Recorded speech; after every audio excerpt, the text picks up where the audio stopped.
मुझे अच्छी तरह से पता था कि आप लोग मेरी किसी भी बात पर विश्वास नहीं करेंगे, इसलिए स्पेशली मैं इस बार प्रूफ के साथ यहाँ पर आई। मिस्टर कंवलजीत संधू, संधू जी आइए ना।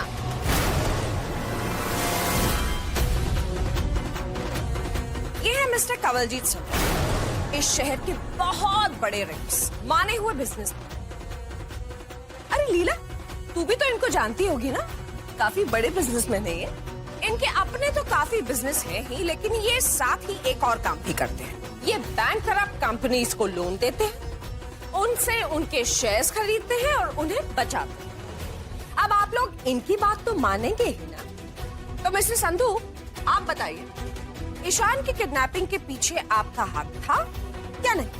अनीता जी बिल्कुल ठीक कह रही हैं।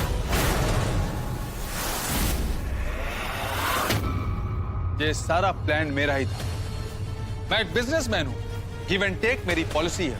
लेकिन जो लोग मेरा फायदा उठाते हैं, मुझे धोखा देते हैं और मेरा पैसा वापस नहीं करते, मैं उनके साथ ऐसे ही हथकंडे अपनाता हूँ।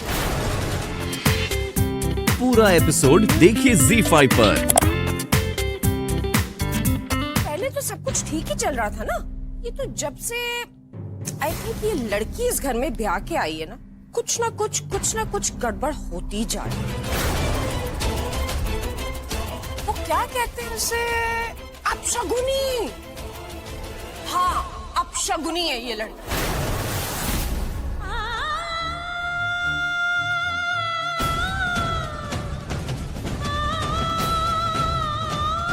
थैंक गॉड मैंने अपनी यूवी की शादी इससे नहीं होने दी, नहीं तो हम लोग भी सड़क पे आ जाते।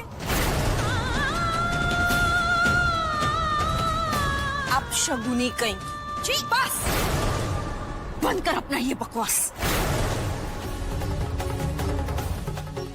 सबसे पहले ये बता, तेरी हिम्मत कैसे हुई इस घर में कदम रखने की? और तेनों किसने हक दिया मेरी समधी को इस तरह से बेइज्जत करने के लिए? मनोहर जी, ये लोग क्या कह रहे हैं? आप चुपचाप क्यों खड़े हैं? ये संधू जी क्या कह रहे हैं? हाँ, बंद कीजिए इनका मुंह, कह दीजिए ये सब गलत है।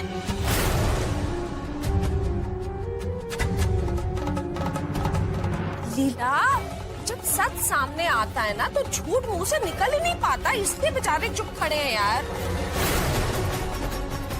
Anyways, मनोहर जी को तो शौक लगा हुआ है, आई अंडरस्टैंड, पर मुझे ना सबसे ज्यादा टेंशन तेरी हो रही है। तूने याद है कितने जोश में मेरे से कहा था, चैलेंज किया था कि मैं अपनी बेटी की शादी इस शहर के सबसे रईस खानदान में करूं। तेरे समधी बेचारे कितने फक्कड़ टाइप निकले यार। और ये लड़की ट्विंकल, मुझे तो इस पे तरस आ रहा है बेचारी। इसकी अपनी माँ ने बिना सोचे समझे कंगालों के घर में इसका रिश्ता कर दिया। How sad. The best part in this is कि मुझे कुछ करना ही नहीं पड़ा। तूने खुद अपने हाथों से अपनी बेटी की जिंदगी को बर्बाद कर दिया। मैं किसी की जिंदगी बर्बाद नहीं होने दूंगा।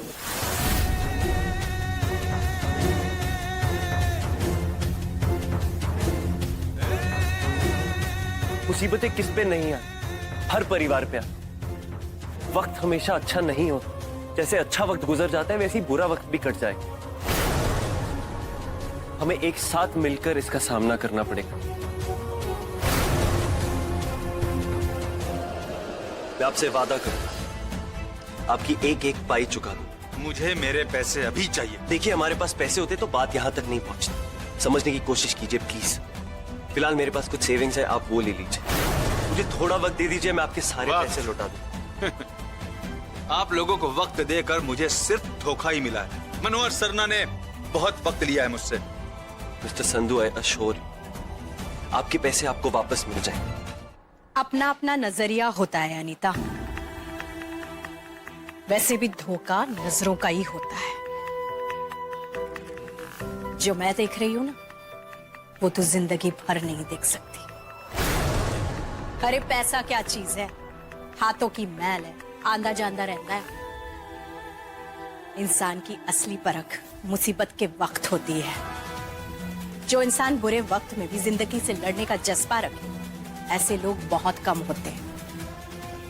मैंने पहले से ही पता था कि मेरा दामाद नहीं, मेरा बेटा हीरा है। और आज ये बात फिर से साबित हो गई है कि मैंने अपनी कुड़ी दे वास्ते असली हीरा चुना है, हीरा जिसकी परख तेनों कभी हो ही नहीं सकती। ऐसा जीवन साथी मेरी कुड़ी को कभी मिल ही नहीं सकता था। वो अच्छी तरह से जानती है कि बातें बातें ही होती हैं यार। रियल लाइफ तो क्या होती है ये तू भी जानती है। बस अब तो ये देखना है कि तेरी बेटी इस गरीबी को कैसे मैनेज करती है। न बंगला, न गाड़ी, न पैसा, न नौकर चाकर, कुछ भी नहीं, टोटल गरीबी। एनीवेज, आप लोगों को आपकी नई गरीब लाइफ मुबारक हो। मैं चलती। नमस्ते। नमस्ते।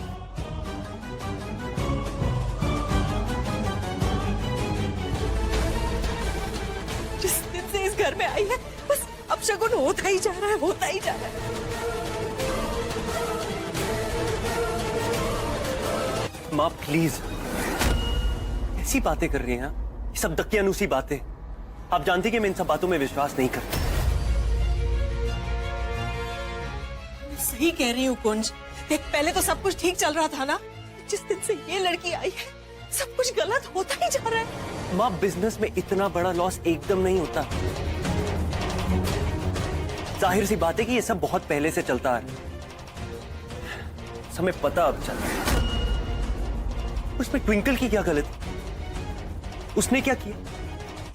और ये सब अपशगुन एंड ऑल वाले टॉपिक ना अब इस घर में नहीं होते। मुझे बिल्कुल नहीं पसंद। प्लीज।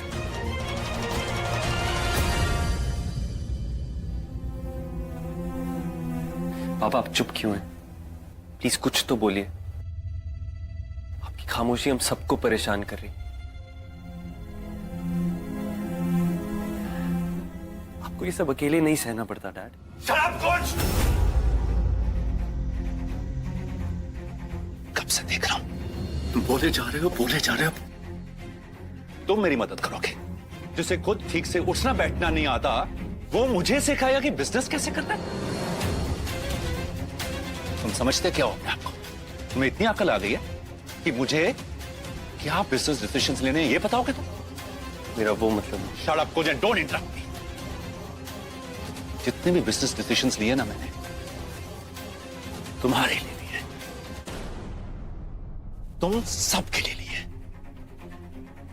ताकि तुम सबका लाइफस्टाइल, ये शान और शौकत की जिंदगी, ये सब मेंटेन रहे।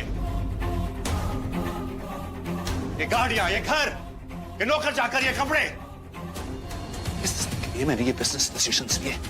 समझे तुम? मनोहर सरना हूं मैं। हम अपने ही घर में किसी और के एहसान तले रह रहे हैं। हम बर्बाद हो गए। माँ, और तू माने या ना माने, चाहे तू मेरी बातों को दकियानूसी कहे, मैं तुझे बता रही हूं ये सब उस ट्विंकल की वजह से हुआ है। वो लड़की है ही अपशगुनी। परसों करवा चौथ है और तुम देख लेना, ये लड़की तेरे लिए व्रत भी नहीं रखेगी। मॉडर्न ख्यालात की है ना, साफ इनकार कर देगी। अरे जब रस्मों का मजाक उड़ाकर उन्हें ढंग से निभाया नहीं जाता तो परिवार फल फूल नहीं सकता। उसकी इन्हीं आदतों की वजह से तो हमारे घर पर ये मनहूस साया पड़ा है। कैसी बातें कर रही हैं आप? सुनिए खुद को, क्या बोल रही हैं? मनहूस साया, अपशगुन एंड ऑल दैट। हमारी जो आज हालत, जो फाइनेंशियल कंडीशन है हमारी, उसकी जिम्मेदार ट्विंकल नहीं। ये आप अच्छे से जानते हैं। फिर क्यों उसे ब्लेम कर रही हैं? कब तक हम खुद की गलतियों का ब्लेम दूसरों पर डालकर खुश होते रहेंगे? और रही बात करवा चौथ की, तो मुझे फर्क नहीं पड़ता वो मेरे लिए व्रत रखे या ना। मैं कभी उसे किसी चीज के लिए फोर्स नहीं करना चाहता। इनफैक्ट उसे वो करना चाहिए जिसमें उसे खुशी मिले। और प्लीज ये अनाप शनाप बोलना बंद कीजिए। और भी बहुत स्ट्रेस है इस घर में, उसे और मत बढ़ाइए प्लीज।